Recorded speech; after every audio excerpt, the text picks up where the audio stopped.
Boa tarde, senhor presidente, senhores vereadores, senhoras vereadoras, senhores e senhoras. Foi publicada uma matéria hoje, aliás, ontem, no site do Globo. Eu não sei se foi publicada também no jornal impresso, acredito que sim, sobre o Atlas da Violência. Brasil, Atlas da Violência, 2018. Brasil tem taxa de homicídio 30 vezes maior do que a Europa. 30 vezes maior. Chegamos à taxa de 30 mortos por 100 mil habitantes. Nunca na história do Brasil isso aconteceu. 30 para cada 100 mil habitantes. Como se fosse um Boeing lotado, caindo diariamente no Brasil. Saiu também uma publicação, mas eu não consegui verificar a fonte, com um mapa com as 50 cidades mais violentas do mundo. E tem 17 cidades brasileiras entre as 50 cidades mais violentas do mundo. Acho que, já que eu citei desastre de avião, um desastre como esse é como um desastre de avião. Ele não tem uma causa só. Tem uma série de causas. Mas tem algumas que são as mais importantes. E eu acho que a combinação da desigualdade com a guerra às drogas, hoje, é a principal fonte da violência no Brasil, em muitos países do mundo. Nós temos uma sociedade extremamente desigual e que ainda por cima tem uma ideologia extremamente consumista. Uma sociedade que valoriza as pessoas pelo que as pessoas têm, não pelo que as pessoas são, e negam para a grande maioria da população ter o mínimo, ter o básico. Uma sociedade com o máximo de violência estatal para poder manter sob controle essa população submetida à maior desigualdade social do planeta.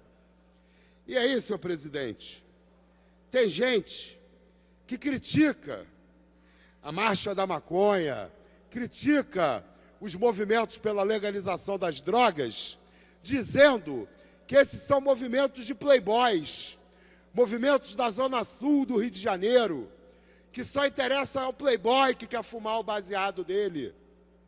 Como assim? Isso é uma distorção absurda. Quem menos sofre com a guerra às drogas no Brasil é o playboy da Zona Sul, que usa drogas livremente, abertamente, na porta da faculdade, na praia, nas praças. Quem acha que existe repressão às drogas para os ricos, para a classe média alta no Brasil, não conhece a realidade do uso de drogas no Brasil. O máximo que acontece com o playboy da Zona Sul usando drogas ilícitas é pagar uma propina barata, porque são baratas essas propinas, paga uma propina barata. É isso. Quem sofre com a consequência da guerra às drogas são os moradores das favelas e das periferias do nosso país. Esses são as principais vítimas dessa guerra.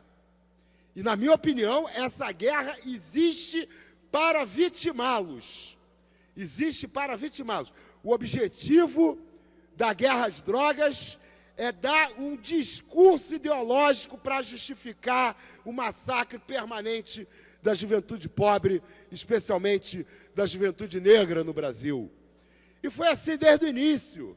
Eu já citei aqui várias vezes que a cidade do Rio de Janeiro foi o primeiro lugar do mundo a proibir a maconha, com o Código de Posturas Municipais de 1830.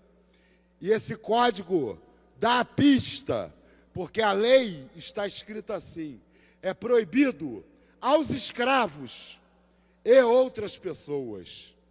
O pito do pango, pito do verbo pitar, pango, um dos nomes africanos da maconha. Está lá no Código de Posturas Municipais, o DNA racista da proibição das drogas.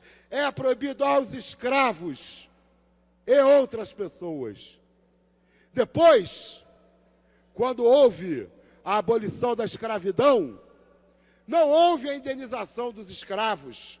Os abolicionistas queriam a libertação dos escravos e o confisco das fazendas para ser entregue aos escravos como meio de indenização e como meio de sobrevivência. Mas o Império não queria indenizar os escravos. O Império queria indenizar os donos de escravos pelo prejuízo por terem perdido patrimônio com a libertação.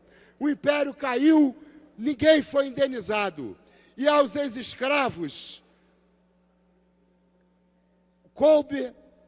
couberam duas opções, basicamente. Continuar onde estavam e, na prática, continuarem como escravos ou tentarem a sorte nas grandes cidades. E aí a nossa república oligárquica, feita para manter a dominação, fruto da aliança entre a propriedade rural colonial e uma burguesia fraca, incipiente, essa república proclamou a sua Constituição em 1892. Mas o Código Penal, em 1890, 2 anos antes de fazer a Constituição, fizeram o Código Penal, porque queriam instrumentos para massacrar os ex-escravos que vinham para as cidades. E qual foi o instrumento? Foi a criminalização de vários traços da cultura negra. O candomblé, a capoeira, o samba, a umbanda, o maracatu, o zungu e a maconha foram proibidas pelo Código Penal da República para perseguir os negros ex-escravos que tentavam vir ganhar a vida nas cidades. Chegou a funcionar, no Rio de Janeiro, a Inspetoria de Tóxicos e Mistificações, uma delegacia de polícia feita para prender o pai de santo, para prender o capoeirista, para prender o sambista, para prender o maconheiro. Essa é a origem da criminalização das drogas. Um pretexto para matar negros e pobres. Hoje, o que é a proibição das drogas, senão um pretexto para matar e prender negros e pobres das favelas e das periferias brasileiras. Para concluir, senhor presidente, como não interessa apenas à Zona Sul, aos usuários de classe média, a legalização da maconha, eu tenho a honra, o orgulho e a satisfação de anunciar que no próximo sábado, a partir das 14h20, no Campus Society da favela de Manguinhos, vai acontecer a concentração para a primeira Marcha das Favelas pela legalização. Os moradores das favelas do Rio de Janeiro não aguentam mais essa falsa guerra às drogas que não passam de uma guerra aos pobres. Eu vou ler aqui rapidamente o chamado da manifestação. A Marcha das Favelas segue na luta pelo fim da farsa da guerra às drogas, pelo fim do encarceramento em massa da população pobre, negra e periférica, pelo fim do abuso policial contra os moradores de favelas, pelo reconhecimento do caráter racista da proibição das drogas no Brasil, pela liberdade e pelo direito individual de cada um. Seguimos com o apoio dos seguintes coletivos: Adeus Resiste, Zona de Cinema, Black Bloc Verdade Rio de Janeiro, Ponto de Cultura Caixa de Surpresa, Associação Psicodélica do Brasil, Rede Nacional de Feministas Antiproibicionistas e também o coletivo do qual faço parte, que é o Movimento pela Legalização da Maconha. Sábado agora, dia 9, concentração a partir das 14h20, saída às 4h20 do Campo Society de Manguinhos. Muito obrigado pela atenção.